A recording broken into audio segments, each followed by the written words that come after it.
taong ito, gusto kong buksan sa inyo ang sinasabi ng mga awit.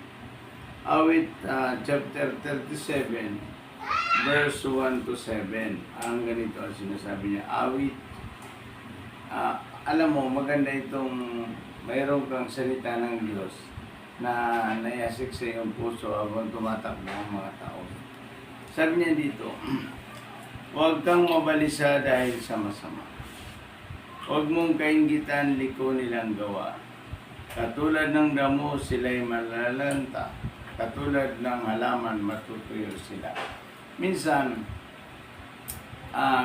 sa ating mga buhay, nakita natin yung mga tao na para tayong naiinggit dahil mas mayaman sila sa atin, mas angat sila sa atin. Pero sabi ng Biblia, huwag natin kainggitan ang ganitong mga tao sapagkat sila'y parang damo na matutuyo lamang, mawawala ang kanilang mga buhay. Pero tayong may Diyos na tinanggap bilang Panginoon na tagapagligtas ng ating buhay, mananatili yun at hindi lang dito sa lupa tayo may pag-asa, kundi maging sa buhay na walang hanggan, mayroon tayong pag-asa. Pag tayo kinuhanan ng Diyos ng buhay, mayroon pa tayong pag-asa sa buhay na walang hanggan.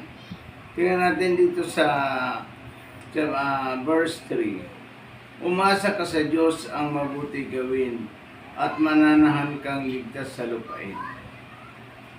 Sa Diyos mo hanapin ang kaligayahan at ang pangarap mo iyong makakamtan. Kung hanapin natin, kung kasama natin ang Diyos, lahat ng mga pangarap natin ay makakamtan natin. Hindi mo ba alam na kapag may kasama kayong mga Kristiyano, mga born-again Christian ang mga kasama ninyo sa buhay, kayo ay kasama sa mga pagpapala. Maliwanag po yan. Kasi yung mga anak ng Diyos ay pinagpapala. Pati yung mga asawa ninyo at mga anak ay mabibless yan ng Diyos. Purihin natin ang Panginoon. Kaya sabi niya dito, umasa ka sa Diyos, ang mabuti gawin at manahan kang ligtas sa lupain. Sa Diyos mo hanapin ang kaligayahan at ang pangarap mo ay iyong makakamtan. Ano man ang ating pangarap, ayon sa kalooban ng Diyos, ito ay mangyayari sa ating buhay. Sabi niya sa verse 5, ang iyong sarili sa Diyos mo ilagak, pag magtiwala ka tutulungan ganap. Sa Diyos mo ilagak ang iyong sarili. Kayo ba'y sigurado na kapag kinuhanan kayo ng Diyos ng buhay, ay papanik kayo sa langit? Kailangan yun, amen. Kailangan yun na sigurado natin na tayo papanik sa langit kasi ang buhay natin ay hindi lamang dito sa lupa, kundi pati sa langit. Ang iniligtas ng tao, yung inman. Alam niyo ba yung inman? Ano sa Tagalog ang inman? Yung taong nasa loob ng katawang ito. Kasi itong katawang ito ay katawang lupa. Pag ito namatay, iiwan sa sementeryo, iiwan ito. Pero yung inman, yung nagsasalita, yun talaga yung ikaw mismo. May Espiritu ng Diyos na papanik siya sa langit o kaya sa impyerno dadalhin. Kaya nga isinisave natin yun. Kailangan natin masafety yun para siya ay makapanik sa langit. Verse 6, sabi niya dito, ang kabutihan mo ay magliwanag katulad ng araw kung tanghaling tapat. Ano ba yun ibig sabihin? Bilang mga anak ng Diyos at mga Kristiyano, dapat yung ating mga mabuting gawa nagliliwanag ito katulad ng araw kung tanghaling tapat. Ano ba yung in-illustration ng Diyos na nagliliwanag ito kung tanghali sa araw ng tanghaling tapat, nagliliwanag ang araw? Ibig sabihin, dito sa mundong ito, kapag umaraw, sumikat ang araw ng matinding sikat ng araw, walang may tatago kahit ano man dito sa ibabaw ng lupa. Yan ang buhay natin. Dapat nagliliwanag ito sa kabutihan. Bilang mga Kristiyano, magliwanag ito sa ating kapwa na maging mabuti tayo para makilala rin nila ang Diyos. Tingnan mo sa 7, ang sabi niya dito, 7 last verses. Sa harap ng Diyos ay pumanatag ka, maging matyagang maghintay sa Kanya. Huwag mong kainggitan ang gumiginhawa, sa likong paraan umunlad man sila. Kahit may gumiginhawa dyan, huwag kang mainggit dyan. Kundi ikaw ay umasa sa Diyos. Dahil ang isang taong mayroong Kristo sa buhay, ito ay pinagpapala ng Diyos. Hindi lamang sa buhay na walang hanggan, kundi maging dito sa ibabaw ng lupa ay pinagpapala niya. Purihin natin ang Panginoon. Gusto kong iwan sa inyo yung verse 4. Sabi niya dito, sa Diyos mo hanapin ang kaligayahan at ang pangarap mo ay iyong makakamtan. Sa Diyos mo, every time na alis ka, ay manalangin ka.